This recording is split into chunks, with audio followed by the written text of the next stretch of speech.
Good morning, everyone, and Happy New Year, both to those of you who have joined us today, but also to those who are at home viewing this event. I'm Dimitri Papadimitriou, President of the Migration Policy Institute, and I would like to welcome you all to the discussion of the Institute's latest report with the title of Immigration Enforcement in the United States, the Rise of a Formidable Machinery. And as you will see during the presentations, and as you will conclude after the event is over, indeed, it is a formidable machinery that has been created in the United States over the past decade or decade and a half. The release of this report could not come at a more appropriate time. Since the election, but even before that, the President and leaders in the Democratic Party in the U.S. Congress, both chambers of the U.S. Congress, as well as key Republican leaders, have repeatedly said that this is the time for a broad reform of the U.S. immigration system. We can only take them at their word, I think.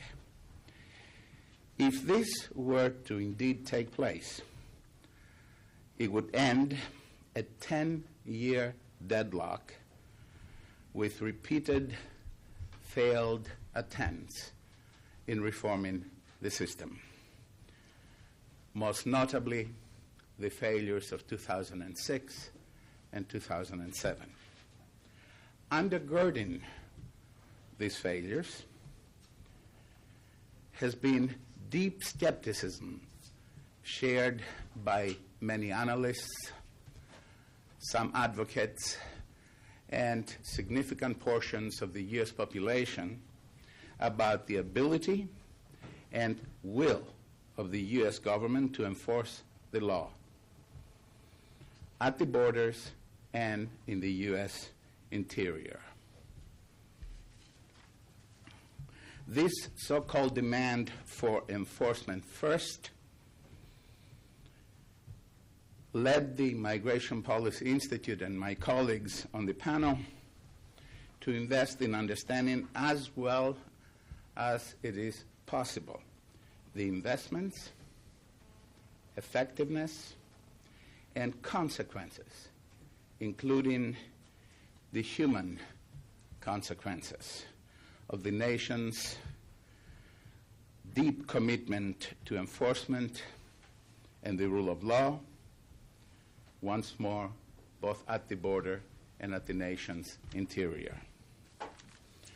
My colleagues will detail their findings, but I want to emphasize that no nation anywhere in the world has been as determined, has made as deep and expensive a commitment to, or has had as deep a reach in its enforcement efforts as the U.S.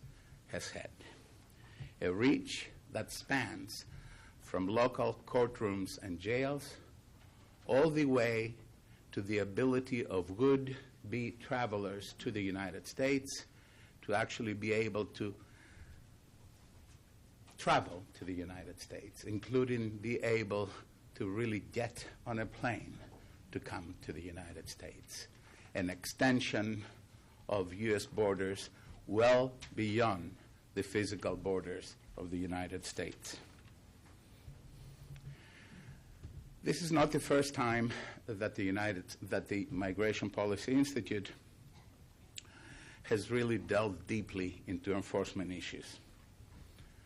I think we deeply believe that immigration enforcement is key to the immigration system's integrity and to the ability of a government to do the smart things that it must do in order to take advantage of the opportunities that international migration makes possible.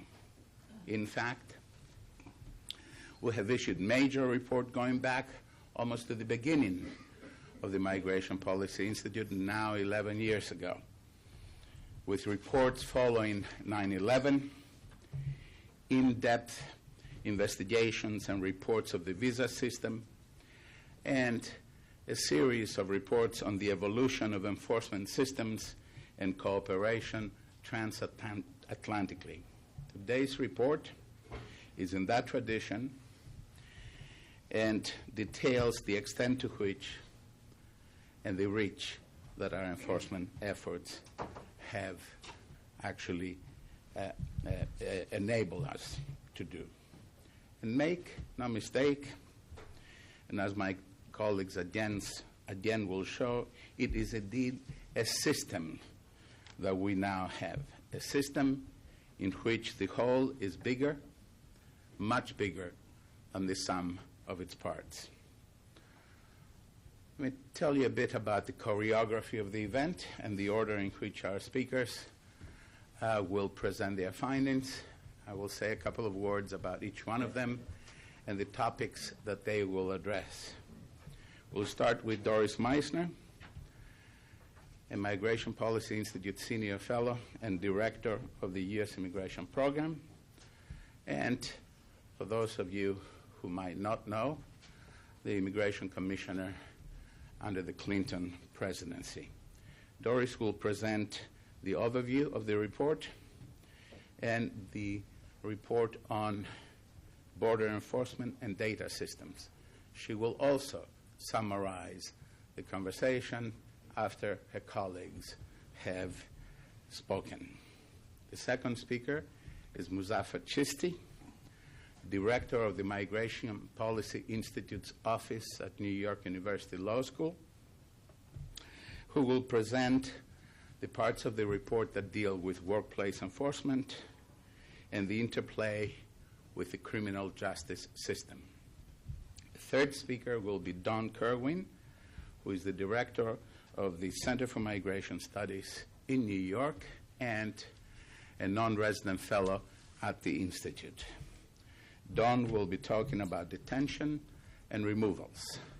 The fourth author of the report, Claire Bergeron, is not a presenter, but she's sitting right there. So I am sure that some of your questions Claire will field, and I would like to thank Claire very much for all of her efforts, as well as thank my colleagues for this extraordinary report that I know you will all enjoy very much. Thank you very much, and Doris, would you please come to the podium? Okay, good morning. Thank you very much, Dimitri. Good morning, and my wishes for a happy 2013 as well. We're talking this morning about immigration enforcement, as Dimitri, of course, has teed up. You know, it's often said that there is no agreement in the country on immigration policy, and that we are deeply divided and so forth. These are common things that we hear. Of course they're true. Of course we're deeply divided. But in fact, there really has been one element of immigration policy that's been a source of support across the board for a very long time, and that has been strengthened enforcement, especially border enforcement and deportations or removals. So MPI has worked, of course, on enforcement issues from the outset. We've done reports on many different parts of this consensus, on many different programs and elements of the enforcement system. What this is an effort to look at the totality, to try to figure out, all put together, what it looks like and what it means. And I think that this is probably the first such effort that has been made to try to stitch it together and to try to determine what is the larger story here from this consensus on immigration enforcement that in fact has been so much a part of the immigration debate, but not really understood in that way. We start with IRCA as the starting point, and we start with IRCA, which is now more than 25 years ago, the Immigration Reform and Control Act of 1986. as a landmark of the beginning of what we think of as the current era of immigration enforcement. We define it that way because although there has always been border enforcement, IRCA was an effort for the first time to try to create a systemic response to the issues of illegal immigration facing the country.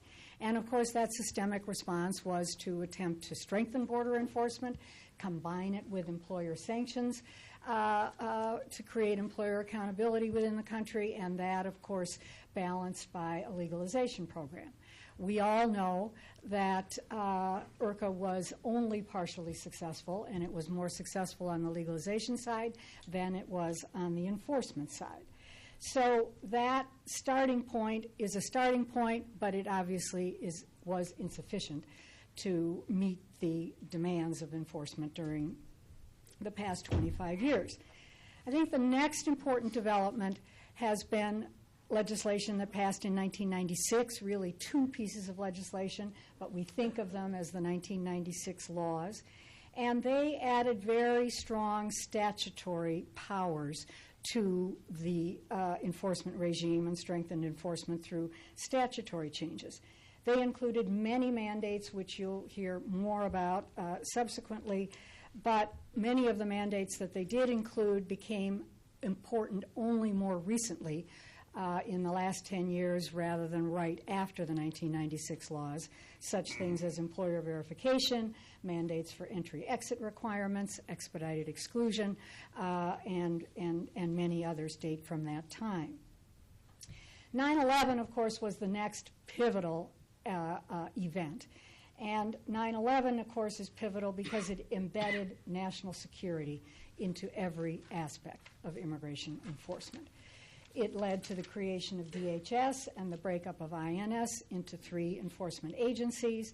It generated the idea of connecting the dots regarding information sharing in the government, which has been of paramount importance.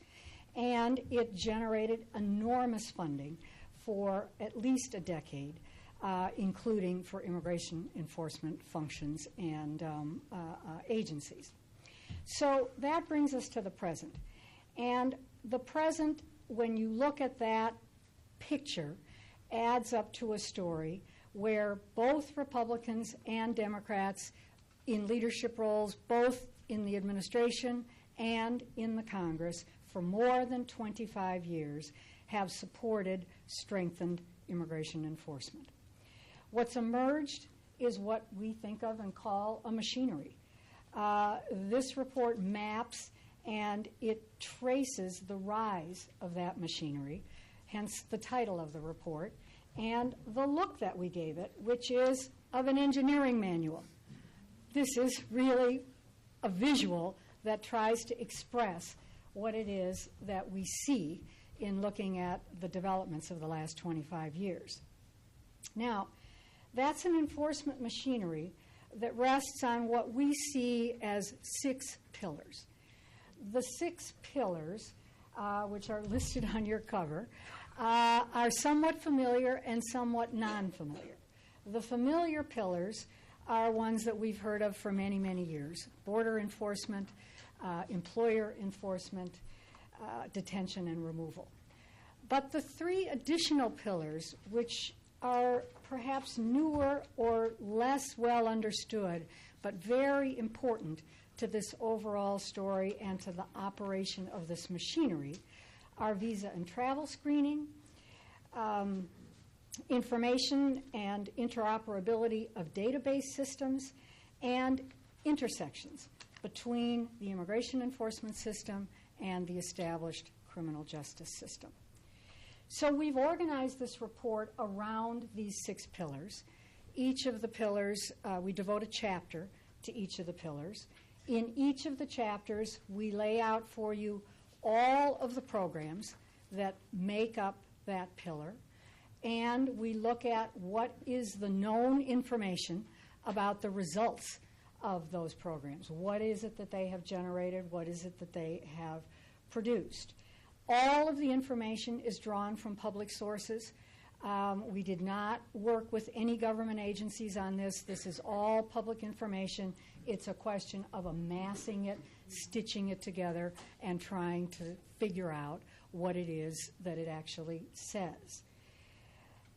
The chapters also for each pillar provide critiques. They provide what are the criticisms that have been made, what have oversight bodies found about the operations of these programs, so you do have a rundown of what the critique is in all of these areas. And then we make findings. We make findings in each of the areas, for each of the pillars, on what it is that the takeaways are from the experience of those programs. There are 52 findings in all. We are going to begin to go through all of them here. We're only going to touch on some of the highlight findings. But what we do not do in this report is make any recommendations. And we do not make recommendations for a reason. We don't make them because what we have wanted to do is to simply look at what it is that is in place, determine why it is significant, and how it is that we can compare it, when possible, to other reference points in the law enforcement system in order to understand relative importance of the things that we have seen. There's an enormous amount of material here. It is a broad resource. We are not going to be able to touch on very much of it in this session this morning. But in order to help you, we've also produced what you have at your place, which is a report in brief. And this is your Cliff Notes, short form. And what it includes is the introduction, the executive summary, the full list of findings, and the conclusions as a quick sort of walk-around document. You're able to find all of this on our website and download it, www.migrationpolicy.org. It's there now. And so for those of you who want to get it around to other networks, et cetera, that's an easy way to do it. Okay, now, before going to the individual pillars, let me step back and give you a rundown on the overview, because there is an overview to this whole story, which is really the sum of the parts, and the sum of the parts is the story of growth. This is fundamentally, at its heart, a story of growth. Growth in funding, in personnel, in technology, particularly in the decade since 9/11.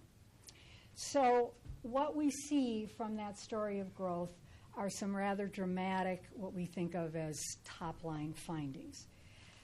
The first is that spending for the immigration enforcement agencies today, adjusted for inflation, is 15 times what it was for INS in 1986 when we believe the current era of immigration enforcement began.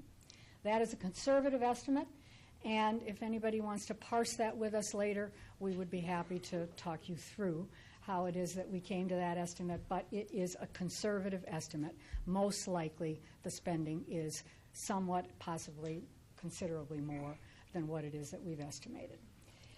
In relative terms, what this means is that the United States government now spends more on immigration enforcement than on all other principal law enforcement agencies combined. We are spending, as of fiscal year 2011, which is the most recent year for the data that we're using, that was available, that's a price tag of $18 billion. That is 24% greater than the $14.4 billion that funds the FBI, the DEA, the Secret Service, the ATF, and the U.S. Marshals Service. This is a historic reversal because in 1986, when this all began, INS comprised less than 25% of the spending of all of the other law enforcement agencies. And if you look at page 22 of your engineering manual, you will see a graph that very clearly shows this flip and what a historic change has taken place over this period of time. Border enforcement, of course, is by far the largest share of this spending. It's the largest spending for everything in the immigration system, all of the other immigration functions. And among other things, it's made possible the doubling of the Border Patrol in just the last 8 years, from 10,819 to where it stands today, which is in the neighborhood of 21,370. But even though CBP and its growth is enormous, the growth of ICE is also very substantial. And that growth has been 87% since 2005, from a number of 3.1 billion to today about 5.9 billion. So those are the big framing points that that I hope paint the picture of what it is that we're doing in this report. Let me now go to the couple pillars that I'm going to say some things about and then turn it to my colleagues. The first of the pillars that we discuss is, as you would imagine, border enforcement. And that, of course, is the most long-standing of the elements of the immigration enforcement system and surely the most visible and well-known. But in addition to the resource story, which is the fundamental story about border enforcement, and also the emphasis on national security, which is now so prominent in border enforcement functions and in thinking, there are two other key developments that I want to pull out of this report to just highlight for a moment here. One is that the Border Patrol announced a new strategic plan last spring, which did not get very much attention at all. But it is a strategic plan, which is a 4-year plan. It's established for 2012 through 2016. And it is quite remarkable in that, compared with anything that we've seen in the past as strategic plans for the Border Patrol, it calls for risk-based enforcement and says that its resource base has been built. Therefore, the resource base that is in place allows for responses to be targeted based on information and integration of efforts and rapid response. It is not projecting a need for additional resources. It depicts a steady state of refining its programs and remarkably talks a great deal about cooperation with other countries, particularly cross-border cooperation with Mexico. So that's quite a notable change from what we have seen in the past. The other thing about the border enforcement pillar that is very significant to understand in terms of the rest of what it is that is going to be talked about is something called the consequence delivery system. The consequence delivery system, or we are calling it consequence enforcement as a shorthand, is based on the fact that the sustained level of resource infusions that have taken place for border enforcement have allowed for significant changes in enforcement practices. Instead of the revolving door, which is, of course, the enduring image of Southwest land border enforcement, what is happening now is that the Border Patrol is employing enforcement tactics that impose consequences beyond simple voluntary return on almost everyone that is arrested at the Southwest border. The purpose, they say, is to break smuggling cycles and to disrupt the networks that sustain illegal immigration, and the effort is to separate the illegal migrant from the smuggler and thereby raise the cost. Examples of consequence enforcement are lateral repatriation. You get arrested in one place, you get returned in a place far away. Expedited removal, which is in wide-scale spread use now at the Southwest border. Operation Streamline, which is something that many of you have heard about. But the result is that whereas in the past we've basically had a set of practices at the Southwest border where 90% of the people arrested were voluntarily returned, and therefore this revolving door pattern of behavior, that is now entirely flipped. Voluntary return is the exception.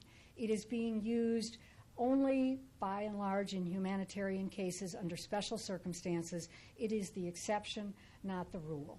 So there are consequences much greater for people who do attempt to cross, and that is having significant downstream effects, again, as is evident in the rest of the report and probably will be touched on by my colleagues. Significant effects both on the migrants themselves and on the system itself and other agencies. So among the findings where border enforcement is concerned are historic highs in staffing, technology infrastructure, as against 40-year now lows in apprehensions. Apprehensions just since 2008 have fallen 53%. At the same time, the enforcement has been significantly strengthened between ports of entry. Ports of entry themselves have lagged behind and could very well become a weak link of Southwest border enforcement. They may already be. The needs with land border port enforcement particularly rest on infrastructure, where the infrastructure is simply not able to deal with the technology advances that indeed have been made to deal with more effective crossing. But as the Southwest land border enforcement does improve, what we are going to see is an increasing share of the unauthorized population in the United States, to the extent that it continues to exist, be made up of visa overstayers rather than of people crossing the border without documents. And that would also likely then change the ethnic and nationality makeup of the unauthorized population, because it would be far less people coming from Mexico and Central America than from other countries around the world. Now, the second pillar that we talk about is Doris, travel. 2 minutes, please. I'm actually really almost finished. Okay, good. So the next one that we talk about is travel and visa screening, and that is a subset of border enforcement. It has become very successful as well, but it is heavily dependent on data issue improvements, and I'm going to skip the travel screening, therefore, and go to the data issue improvements, because that is a third pillar that is a relatively new dimension of enforcement as we see it. The information and data interoperability changes that have taken place really rise to the level of being an impiller because they are so significant. It's hard to overstate the importance of the database changes and immigration enforcement. Major investments have been made in building and linking databases across law enforcement and intelligence agencies, and the access to this information enables searches of terrorist connections, criminal background, and immigration history at every step in the admissions and immigration processes. The heart of this is IDENT, the biometric fingerprint system. That's the key database, and although it dates back into the 1990s, it really has had enormous investment and expansion since 9/11. IDENT now stores over 148 million records. They grow at a rate of 10 million a year. It is the largest law enforcement biometric database in the world. It's enabled advances in all of the other pillars. Protocols that rely on comprehensive information and interoperability of data systems are now embedded in all critical immigration processes and practices. Today, non-citizens are screened at more times against more databases which contain more detailed data than ever before. So the significance of these new capabilities becomes very clear in discussing the other pillars, which my colleagues will take up in order, beginning with Muzaffar Shishti. Doris, I'll deal with the two pillars, the workplace enforcement and the intersection of criminal justice system and immigration enforcement. On the workforce enforcement, Doris, as you just heard, refers to 1986 IRCA as the dawn of the current era on immigration. For those of us who cut our teeth in the 1986 law and almost all of these members of the panel except Don, who was too young to be involved. I'm not sure that feels like a compliment. But I think it reminded us that when we do these exercises in legislation making, that each sediment is based on something else. And the whole machinery that we have built today is essentially built on milestones, some of them major and some of them minor. 1986 was a major milestone in America's commitment to immigration enforcement. I think students of immigration history today will not recognize how important philosophically that shift was. Before 1986, it's safe to say that employers in the country thought that the ability to hire unauthorized workers was as sacrosanct as the Second Amendment, that it was their God's right in the capitalist system to hire anyone that they wanted. That understanding fundamentally altered in 1986. It was so controversial that in the whole spectrum, from the Chamber of Commerce to the ACLU, opposed employer sanctions. And despite that opposition, Congress enacted the employer sanctions laws in 1986. As all of you know, it ushered in the sanctions to employers for hiring unauthorized workers. But it was soon clear that this was not a very effective new law enforcement tool for two reasons. Employers figured that there was very little compliance with the law from the law enforcement agencies. And two, they found it very easy to comply with the law by just using a large number of documents that could meet the requirement of the law. Many of them could be fraudulently obtained. Therefore, since then, government has been trying to see whether there could be a more automated electronic verification system to get around the proliferation of the documents that were used to meet the compliance of employer sanctions law. And beginning 1996, we started testing various programs to do this thing in an electronic, automated way. In 1996, Congress authorized the basic pilot, which by now in 2007 is now called the EVerify program. And this is a voluntary program in which employers give the information about the identity and the authorization to work of a job applicant, which is screened against SSA's and DHS's database to determine the eligibility to work. Now, the basic pilot program, as I said, is a voluntary program, but it has grown exponentially while we have been testing it as a voluntary program. Just to put it in context, in 2006, there were only 10,000 employers who were enrolled in the EVerify program. Currently, there are about 354,000 employers enrolled in the EVerify program. Last year, we checked 17 million queries a year are sent through the EVerify program. And that may represent a lot to you, but it still represents only 10% of U.S. business establishments. While the EVerify has gone on at the federal level, we all know that states have been busy enacting their own state EVerify laws. It's a trend that started in Colorado and was made most notorious by Arizona's law in 2007, which went all the way up to the Supreme Court.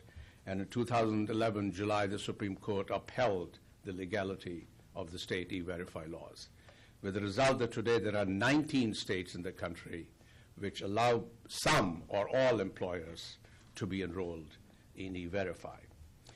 Now, EVerify, many of you know, has suffered from a lot of criticism, that it generates false positives, it generates false negatives. But studies done over time have also shown that these error rates have steadily gone down. In fact, the General Accounting Office's most recent report found the error rate is now pretty close to about 2.6%. So therefore, while it has grown, it has also improved. But there is one element in the EVerify which has not actually kept pace with the demands, which is the ability to identify the applicants whose data is actually presented to databases. We don't have a very good photo matching ability that will say that the person whose information is being sent is actually the person who is being hired. But despite these weaknesses, EVerify, one has to say, has left the station. It is not anymore a reversible phenomenon. those who thought that the pilot programs could result in the termination of the EVerify, I think that speculation is over. EVerify will remain a permanent part of our immigration legal system. The only issue is at what pace and in what levels will it become mandatory, and how do we improve the deficiencies that are currently in the system. There have been two other developments which I'll quickly touch on the workforce enforcement system. One, I think many of you know that the Obama administration fundamentally shifted its policy in worksite enforcement by moving away from targeting unauthorized immigrants through high-profile raids to targeting actually employers who hire unauthorized workers. Since January of 2009, ICE has audited more than 8,000 employers. It has debarred 726 companies and imposed about $88 million in criminal monetary fines on employers, a very significant departure from the past trend. And the last thing on the worksite enforcement I want to touch on is that there has been an increased effort in the labor standards enforcement in our country. We all know that labor standards enforcement always takes less priority in our overall enforcement system. There are only 1,100 inspectors in the wage and hour division to monitor about more than 7.5 million U.S. business establishments. That obviously is not going to do the job as efficiently as one would like to. Therefore, the Department of Labor has more recently gone into more smarter, more targeted enforcement of those employers who habitually violate laws on the books for labor standards, and in a concept called fissured industries, where there are major and dominant employers who may be outsourcing or who may be franchising or who may be the top level in the supply chain. The Department of Labor is increasingly going after the big dominant employers for the violations of the lower chain supply. Let me shift quickly to the intersection of immigration and criminal justice system. I think if I said that 1986 was a philosophical departure, I think students of immigration history 50 years from now will definitely agree that in the immigration enforcement history, 1996 will go down as the before Christ and after Christ moment in our enforcement strategy. It was for the first time many of us who were there, unfortunately, involved in that exercise from outside and inside the government know that Congress, to keep intact the legal immigration system, decided to enact measures which essentially scorched earth policy towards unauthorized immigrants, and especially immigrants with criminal history.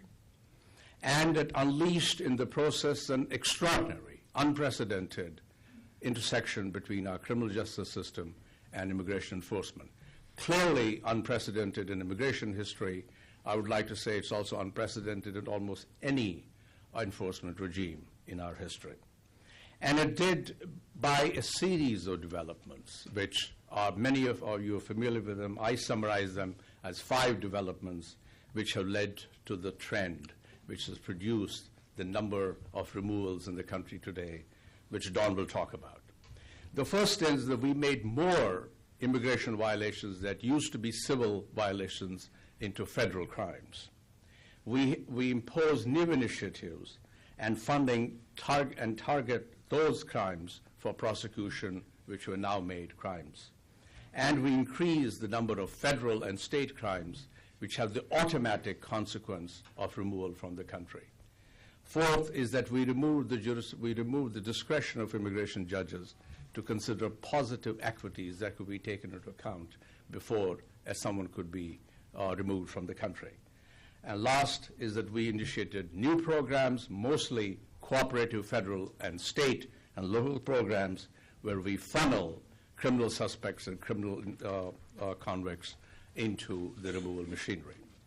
And the results of all these 5 developments are starkly for all to see. First, there has been an unprecedented increase in the number of criminal prosecutions for immigration-related violations. From 2001 to 2009, the criminal prosecutions for immigration-related crimes rose 6-fold, almost 6-fold, from about 16,000 to 92,000 a year. To me, much more importantly, has been the ratio of the immigration-related crimes as a percentage of to the overall federal prosecutions of all crimes. Today, immigration, in 2003, if you looked at the record, the prosecution for immigration-related crimes accounted for about 17 to 20% of all federal prosecution of crimes. In 2008, that number had jumped to 50%.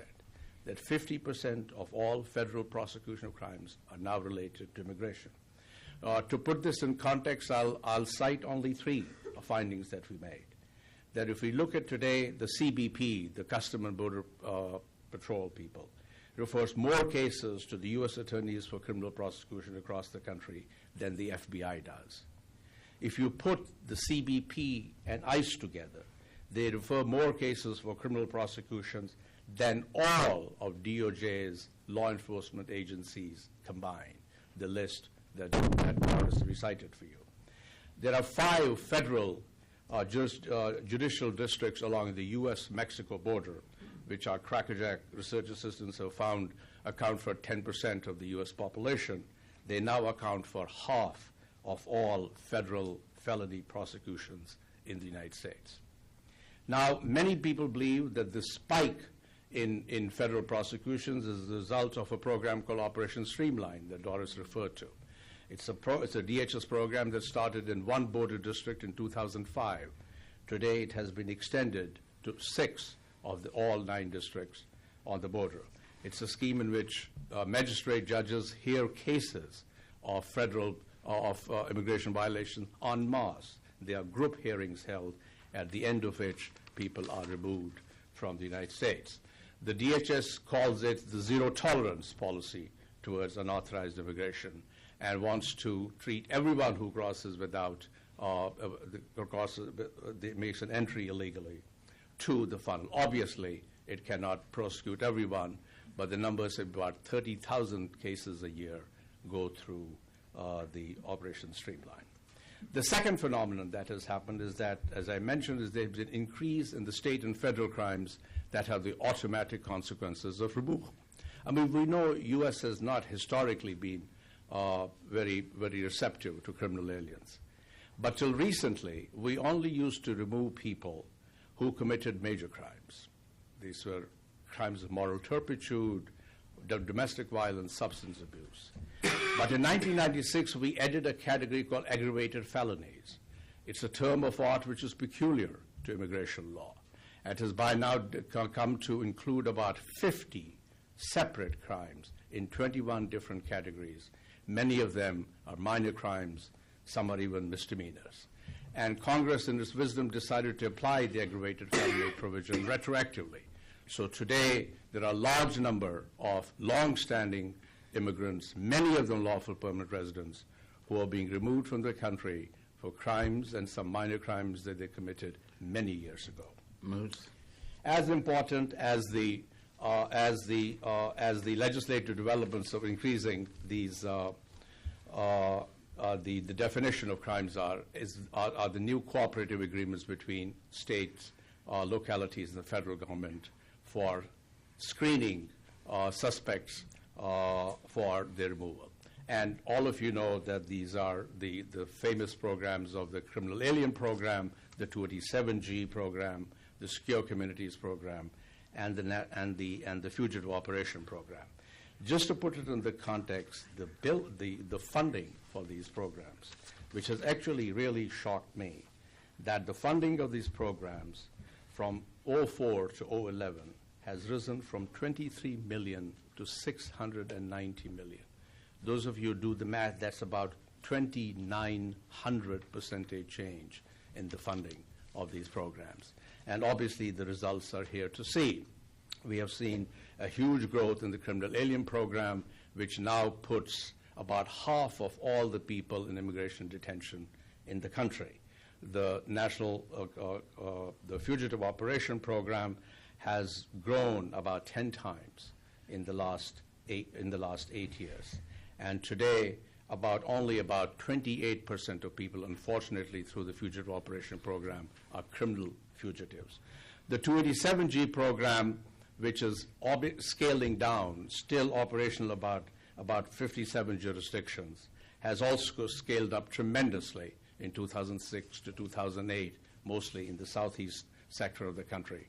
About half the people who were moved through 287G program do not fit the priority levels of the government. These are not hard, dangerous criminals.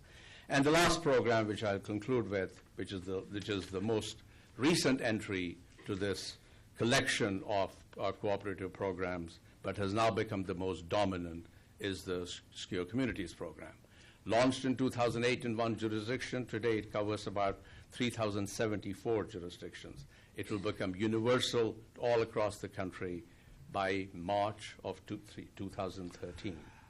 Initially, it was billed as a voluntary program. Ms., can we continue that conversation? Yeah, but that no longer has become a voluntary program. Many states tried to opt out of the program, and in August of 2011, the DHS Secretary took them out of the misery and said that every fingerprint that is submitted by the government to the federal government can be shared with any other part of the government. So the Securities Community Program, unfortunately, folks, has also left. That train has also left the station, and therefore expected to become a permanent part of our immigration enforcement system. Thank you. Thank you. I'd like to have a real conversation with the audience, so I would appreciate it very much if we try to keep within time in order to be able to take questions. Don? Okay, thank you, Dimitri. Doris and Moose have moved us through this system in a somewhat linear way. My task is to talk about the removal and detention processes, which are basically the end of the line for many people who come in contact with the enforcement system. And I'll highlight 4 of the report's findings on removal, some parallel findings on detention, discuss detention reform, and raise one challenge related to the court system. On removal, first, as my colleagues have highlighted, removals have increased dramatically over the last quarter of a century. Since 1986, there have been more than 4 million deportations from the United States.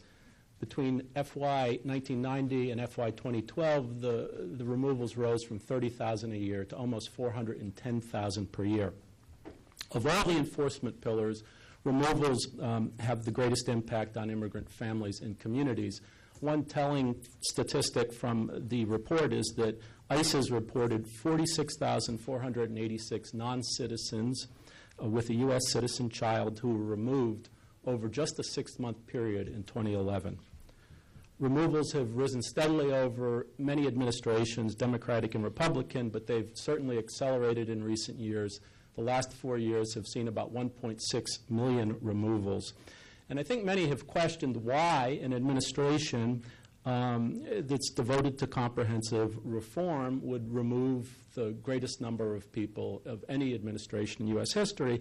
And the report provides a partial answer, at the least, which is that the legal authorities, the operational systems, the enforcement programs, and the financial investments since 1986 have made large-scale removals almost an inevitability. They've made high levels of enforcement an institutional priority and a structural reality. The fact is that the machinery is in place. As most kind of referenced, the 1996 Immigration Act, also known as IRA, was a particular turning point. It built on a trend harkening back to 1988 of expanding the crimes leading to automatic removal and mandatory detention and limiting relief from removal. Our second finding has to do with the increased informality of the removal process. There's a widespread belief that immigrants who are facing removal have their day in court, and a judge determines whether they can stay or have to leave after a full hearing. This is no longer true for most people who are removed from the country. In fact, increasing numbers of non-citizens are being removed and expedited in summary ways. Expedited removals, for example, now account for around 30% of all removals. The expedited process is carried out by DHS and was first applied to persons encountered at ports of entry who had false documents. It's since been extended to non-citizens entering by seas, to those arrested within 100 miles of land borders, and then to all land and coastal borders in the United States. Another third of removal cases involve persons previously ordered removed who who illegally re-entered the country. In those cases, ICE simply reinstates the prior order of removal. There are also large numbers of administrative removals, tens of thousands each year. They involve people who are not lawful permanent residents but who've been convicted of aggravated felonies, which, as Moose mentioned, is an immigration-specific kind of expansive category of crimes. And finally, thousands are removed each year based on stipulated orders of removal. In a typical stipulated order case, an unrepresented detainee signs a form agreeing that they're removable and have no relief available, which they often do to avoid further detention. And ICE detention officers and counsel do most of the work in obtaining and filing the stipulated order, and then the immigration judge basically confirms that the order was knowingly and willingly signed. There's also a similar expedited process, but without the stipulated form, which are known as quick court proceedings. The upshot of all these developments is that there's been a growing gap between immigration judge removal orders and actual removals. In FY 2011, immigration judges issued 161,000 removal orders, but nearly 400,000 people were actually removed. Some have rule of law concerns about the increasing informality of this process. Others applaud this development. Our finding is simply that these little-known programs and authorities are being substantially used at this point. Third, as Moose described, immigration and criminal enforcement have been strongly linked in the post-ERCA era. An example, roughly 20% of criminal alien removals in 2011 were for persons who had committed immigration offenses for which they had been criminally prosecuted. That's about 20%. We've also seen growing numbers of removals of persons with criminal convictions, some for quite serious crimes and some for misdemeanors. In 2012, nearly 55% of the persons removed had been convicted of a crime. In 2008, less than a third had been. Our fourth finding is that government-directed returns have decreased dramatically over the last decade, and the proportion of returns to formal removals or deportations has reversed. What's a return? Well, DHS defines a return as a confirmed removal of an inadmissible or deportable alien, but one not based on an order of removal. Returns include what are known as voluntary departures, but they include other things as well, and of course voluntary departures aren't really voluntary. Returns may be undercounted in the official statistics for reasons described in the report. That said, they've certainly increased overall. There were 1.7 million returns in 2000, but 323,000 in 2011, and far fewer returns than removals in 2011. Returns are normally granted to Mexican nationals and to a lesser extent Canadian nationals. So you'd expect to see fewer given decreases in illegal crossings. However, this trend is also consistent with the notion of consequence enforcement, which Doris mentioned, since a formal removal triggers a 10-year bar on readmission and a return does not. Like removals, detention numbers have increased dramatically since 1986, particularly since 1996, I'd say. Between 1995 and 2011, the average daily immigrant detention population rose from about 7,500 to about 33,300. ICE now detains 430,000 persons in any given year.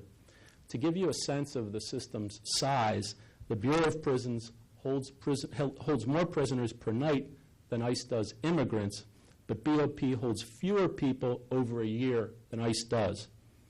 As with removals, a rising number of ICE detainees, nearly 200,000 in 2011, had criminal records, and these included both felonies and misdemeanors. In 2011, ICE reported classifying only about 19% of detainees, however, in its highest risk category. ICE also places substantial numbers of persons in alternative to detention programs. These programs have various degrees of reporting requirements and restrictions, including electronic monitoring and home and office visits. They've produced extremely high appearance rates, as have past supervised release programs. Thus, they meet the main purpose of detention, which is to ensure removal, and they cost far less than holding immigrants in jails or in prisons. ICE's FY 2013 budget request is for $2 million for detention operations, but only $112 million for, or $2 billion for detention operations, but a relatively modest $112 million for alternatives to detention. Reform of the detention system was a priority and has been of the Obama administration, and the guiding principle or insight has been that nobody in ICE custody is actually serving a prison sentence, no matter what their backgrounds are.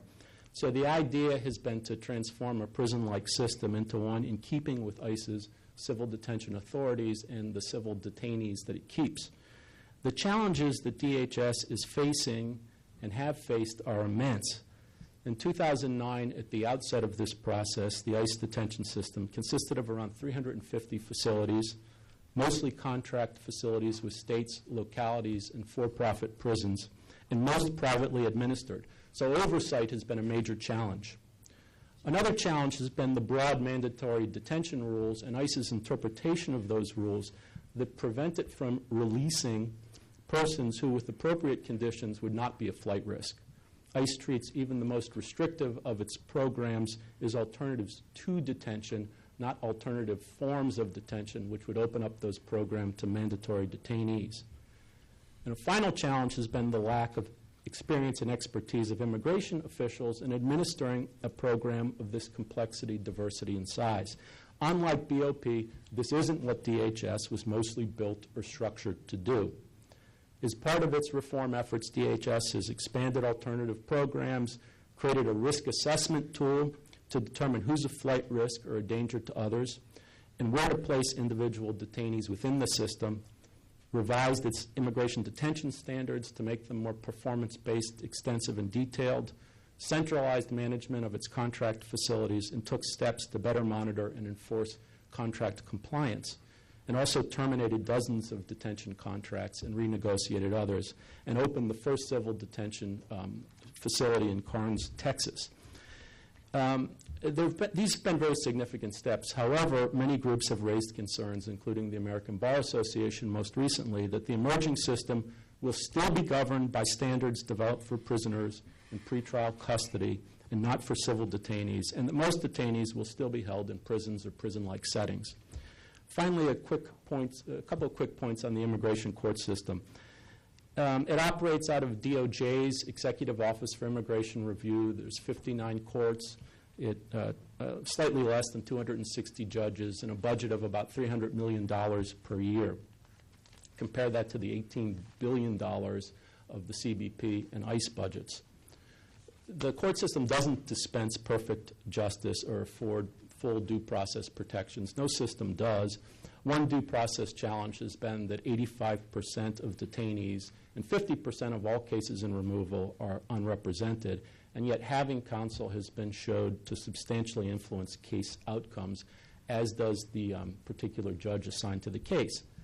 While most removals now occur through less formal means than full hearings, the court system still handles a very large and a growing volume of cases as the result of DHS's enforcement buildup. But adjudication resources haven't kept pace with those of the DHS enforcement agencies that feed into the system. The report finds that issuance of notices to appear for removal proceedings come from all three DHS immigration agencies, ICE, CBP, and surprisingly, USCIS in large numbers as well. As a result, since 2006, backlogs of court cases have nearly doubled. As of November 2012, there were 321,000 pending cases, and these cases had been pending on average for 529 days, and 777 days for those cases where relief is ultimately granted. I think there's a very strong consensus that these kinds of delays ill-serve U.S. immigration enforcement goals, increase costs, and punish those who are ultimately granted relief. Yet it's not clear how this problem will be fixed. Immigration judges now have dockets of more than 1,000 cases each. Judges in detention centers have dockets that are far larger. Removal cases are time-consuming. The laws have become more complicated over the years, and the cases are also factually complex. There's been a DOJ hiring freeze in place since January of 2011, although EOIR can backfill IJ positions. On the other hand, we're seeing that filings of removal cases in court have decreased over the last year. by 25%. The main point I wanted to make on courts is that there's an imbalance of resources between enforcement and adjudication, although both are part and parcel of the same system. Thank you. Would you please hold off? Doris now will spend exactly 5 minutes. Less than 5 minutes, and I thank you very much, Don, for keeping in time. Okay, so try to put all of this together. What do we see? We've given you a smattering of what it is that is in the report. There is a great deal more. But when you look at this whole picture, when you examine the evidence, what you see is the emergence of a complex, modernized, cross-agency system organized around these 6 pillars, as we call them. It's been institutionalized through strong links with national security and national security imperatives, as well as unprecedented resource investments. Against that backdrop, against that 25-plus years of evolution that has brought us to this point, the recession came along and fundamentally altered the illegal immigration picture, which this is attempting to solve. So, because of reduced job demand in the United States and also, coincidentally, significant structural changes in conditions in Mexico, the growth of unauthorized immigration in the United States is at a standstill. Strengthened enforcement has become the additional element that is part of the combination of factors that explain that change. So it's fair to say, I think, that as a result of more than 25 years of investment and effort, an immigration law enforcement bulwark is in place that responds to the rule of law and the enforcement-first concerns that have driven Congress and the nation's immigration debate for more than 25 years, particularly during the last decade. It's an imperfect system. It would benefit from recalibration in many areas, but it is a sound, lasting structure that ranks as the federal government's most expensive and costly law enforcement effort at the present time. Nonetheless, enforcement standing alone is not proving sufficient, as we know, to answer the broad challenges that both illegal and legal immigration pose for the country. We need enforceable laws that address inherent weaknesses in the enforcement system, and there is statutory change that could help to improve the law enforcement system, but we also need enforceable laws that rationalize immigration policy to align with the nation's broader growth needs. So what we're saying here is that a formidable enforcement machinery has been built. It can serve the national interest well if it now also provides a platform from which to address the broader immigration policy changes suited to the larger needs and challenges that immigration represents for the United States in the 21st century. Thank you very much. Thank you very much, Doris, and thank to all of our speakers and the authors for this exceptionally comprehensive report. I'd like to open the floor to questions. Please identify yourselves. Wait for the microphone to get to you. And let's start. This gentleman over there, please identify yourself. Sure, thank you. I'm John Gramlich. I'm a reporter with CQ Roll Call covering immigration.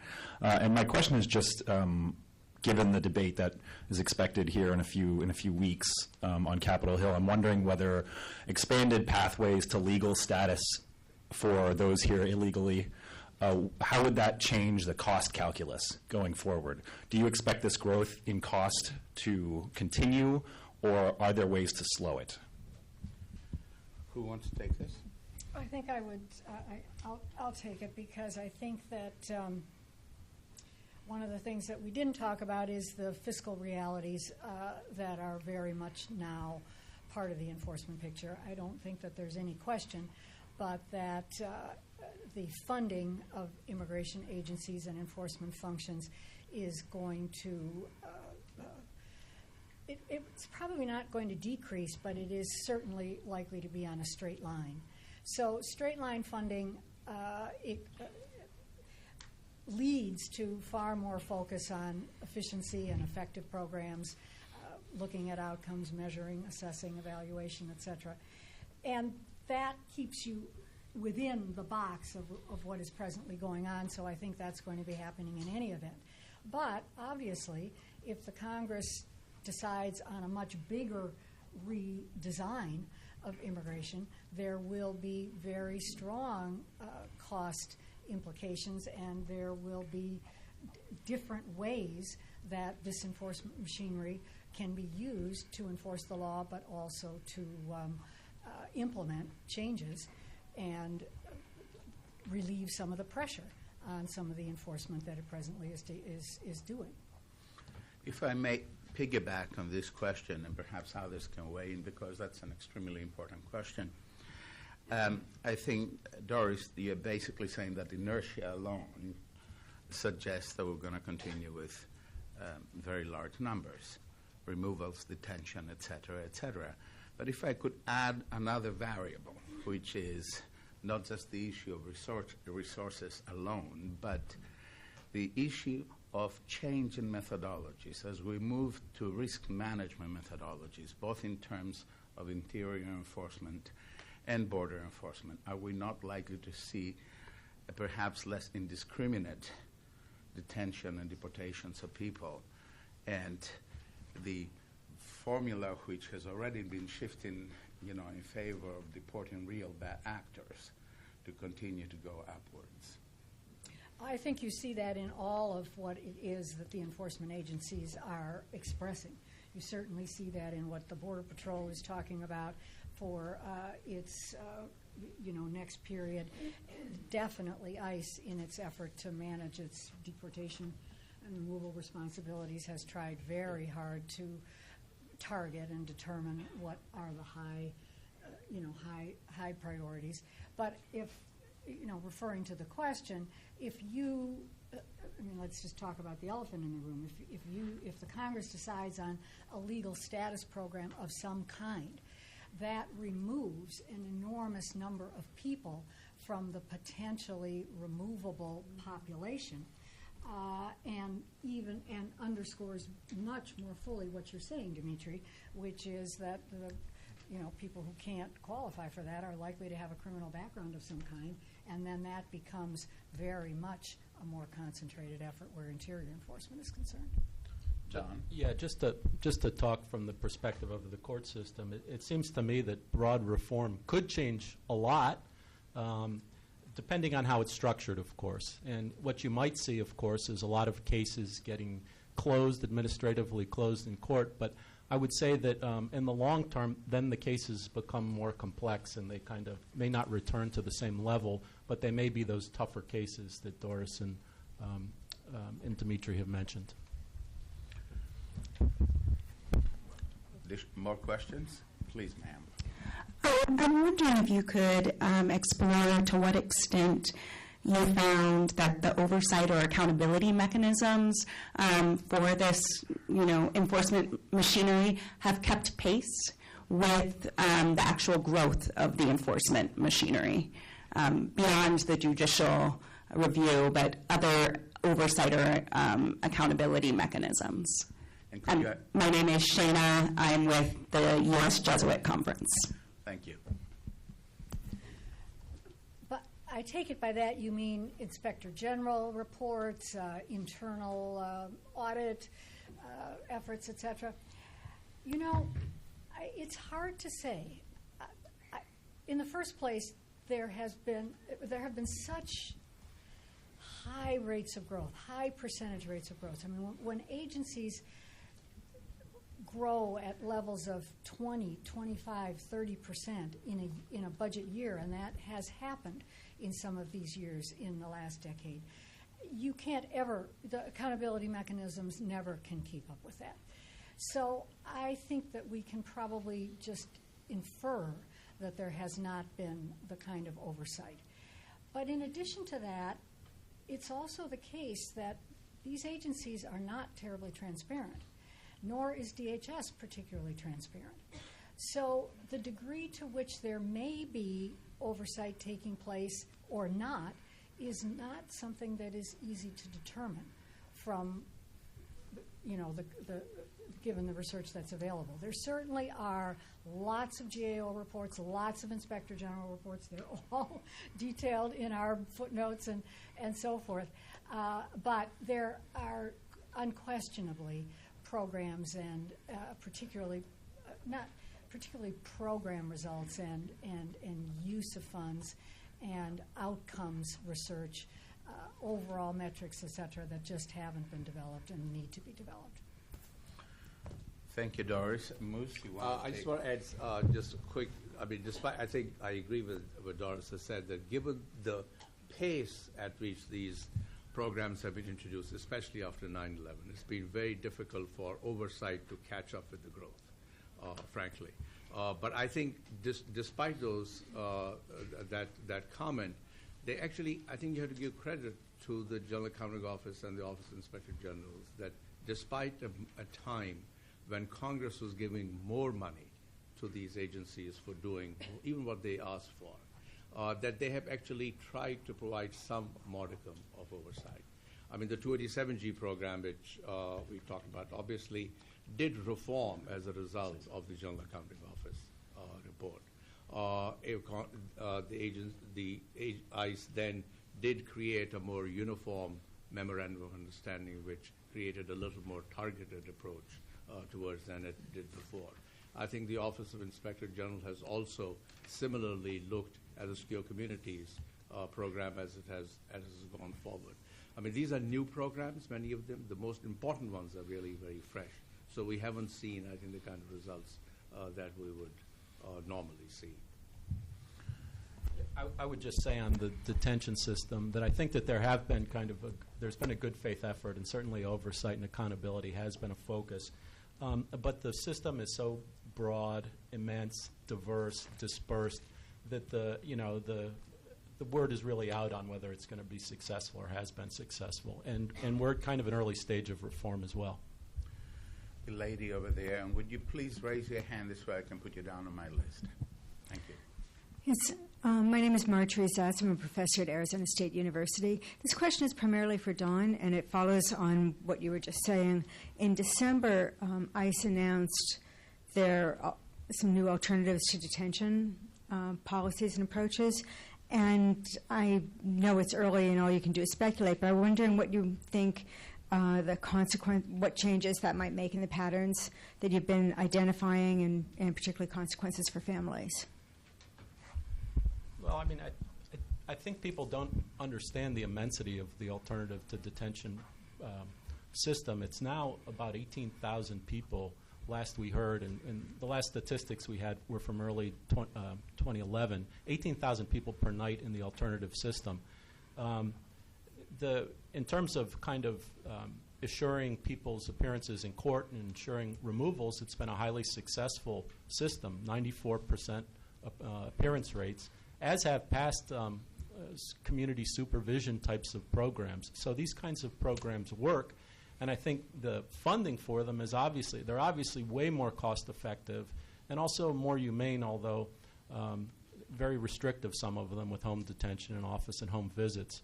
The big challenge now, I think, will be to create more of a community-based infrastructure of the kind the Vera Institute types of programs and Migration and Refugee Services and other NGOs have run over the years. But they're very, very significant programs, and I think there is a good faith commitment to the idea of alternatives to detention. Okay. The lady in the back. Karen Grise. I wanted to ask a question about the growth in the enforcement leading to the need to identify, obviously, detention beds to hold the people that are the subject of the detention that Don and the others have been talking about. And we haven't talked a lot this morning about the multi-year contracts with the state and local jails, and in particular with the private prisons for the bed space. And I wanted to ask if anybody wanted to comment on that piece of the infrastructure and the entrenchment of that in the enforcement policy going forward. Well, you know, I would say that that's one of the major complicating factors of the detention reform effort, is that you started with 350 separate facilities, most of them states and localities, most of those privately managed, so that and they were under contract for, you know, various periods of time. So what the reform efforts have been about is renegotiating those contracts and trying to build in some accountability into those contracts. And in fact, the number of contracts have decreased from something like 350 to 200. But this issue, again, of accountability and oversight is a real challenge for that system. Thank you. The lady over here. You had your hand up. Yes. Okay. Hi, Vida Amir from National Asian Pacific American Women's Forum. Quick question on the intersection section of the findings. Have you come across any findings that looks at the intersection between the law enforcement, immigration enforcement, and child welfare system, particularly when we're talking about, you know, U.S. citizen children and parents who are in deportation and detention systems? And then I have one other question, and that's probably for Moose. When you're talking about, you know, the train has left sort of the station, especially with the 287Gs and such, would you say that though maybe the system not reversible, but is there room for pressure to continuously, you know, look at the policies, especially because they're a little bit more local rather than, you know, getting it increased to a federal sort of mandatory systems, reaching more states? Sure. I mean, let me take the first part first. I mean, this is the talking about the intersection between immigration and the child welfare system. I think obviously people who advocate on behalf of children and families have been making this argument for a long time. And I think you began to see appreciation of that in the prosecutor discretion memos that were issued by ICE in the last 2 or 3 years, that increasingly immigration officers are asked to look into the factors like children, especially children who don't have anyone else take care of them, to be taken into consideration whether they should be given higher priority in making a discretion not to remove them from the United States. I understand in certain jurisdictions there's actually a more ongoing relationship between state child development agencies and enforcement people to see whether there are appropriate ways where the children can be taken care of, and if they're not, then they will be given discretion for exercise discretion not to remove a mother. Sorry? As well as their parents. Yeah, I mean, this was the discretion with respect not to remove parents as to be the factor. So I think that has gone into the mix of the criteria for using prosecutorial discretion only in the last 1 or 2 years. Again, it's one of those things I think which should be monitored to see whether it's doing better or not. The second part, I mean, we're all running out of time, so we didn't get time to say this, but I mean, what we said here, obviously, in no ways is an endorsement of all these policies. I hope you appreciate that. We just laid out what the government has done. These policies, these are highly controversial programs. No one denies that. They have huge human costs. They have huge costs in terms of the rule of law, in terms of due process and many other constitutional issues which advocates, law enforcement officials, legal experts have raised all through this conversation. We're not minimizing any of that. In fact, we'd like to say that we hope we have done justice to those in our report. And those of you who read it, we hope you read those parts of the report in the same spirit as you read the rest of the report. But I think particularly about these programs, when I said secure communities has left the train station, it doesn't mean that there's no debate about how to reform the system. It only means that the debate should shift from trying to terminate the program, on which a lot of political capital was had, to see how we reform the program. And there are obviously many good ideas about reforming the programs. like the 287G program. As Dimitri mentioned earlier, MPI issued its own report on 287G program. We asked for the termination of the task force models of the 287G program. And guess, lo and behold, DHS has decided to terminate, essentially phase out all the task force models. So as people are investigating these programs, I think improvements are also being talked about, and many of them actually are getting some hearing at the DHS. Don, you have something? Really quickly. I don't think that there's explicit findings on the intersection between immigration enforcement and child welfare. Of course, we considered and we're concerned by things like the loss of custody and the severance of parental-child relationships as a result of removals and detention. There is a short section on the family implications of removal, which I commend to all of you. Thank you. Since I don't see a hand, I think I can take the prerogative of the chair and ask a question. We have used, because that's all that the data allow, rather gross measures of effectiveness. And I'd like to ask the panel, in their research, are they seeing a movement toward more refined measures of effectiveness and success, where it's not about numbers, but it is about trying to get to what is most important in terms of immigration enforcement? I'll start, and it's a big, broad topic, obviously. I think that there is a growing appreciation within the agencies that administer these programs that they do need to know more about effectiveness, outcomes, as compared to, in measurement terms, inputs. Fundamentally, what we're talking about here are inputs: funding, personnel, technology, growth, etc. It's much less possible to assess actual effectiveness. Probably the most important effectiveness measure that matters right now is border enforcement and the degree to which border enforcement actually is effective. That is something that DHS has been working on. They are struggling with the issues. They could probably be doing so more aggressively, but we cannot fault them for making the effort. But there's also going to be more and more pressure on them to be doing these kinds of analyses because of the funding questions. I mean, once you get straight line funding, you have to be, or even some decreases in funding, and in the last year or so there have been some decreases to some extent for some of the programs. You have to be much more rigorous about what really matters and how you do the work and what it is that you are going to continue to champion. The consequence enforcement at the border is a perfect example because a set of consequences are being used. Some of them are very expensive. Some of them are quite inexpensive.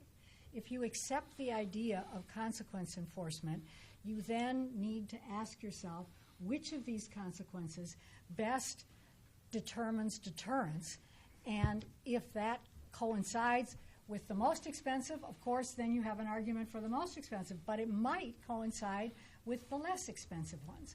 Those are the kinds of questions that now need to be asked, that DHS needs to be held accountable to, but that oversight also needs to really focus on in order to refine this system and make this system produce the kinds of results that we've invested in.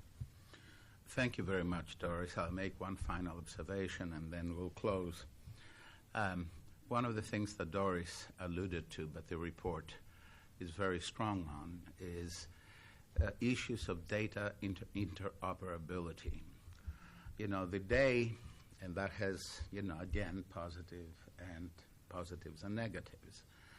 But we have now gotten to the point where a line officer anywhere can have a real-time access to all the information that the federal government, federal enforcement bases, agencies have available, and soon the DOD enforcement agencies will have data added to that system.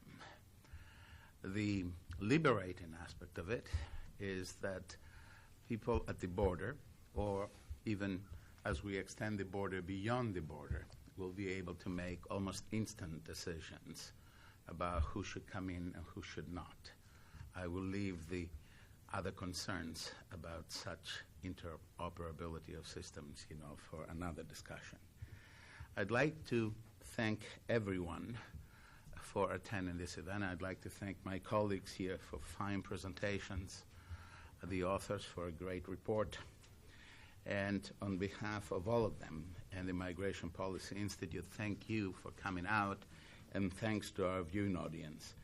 The report and our other work can be found on www.migrationpolicy.org. Thank you very much, and have a good day.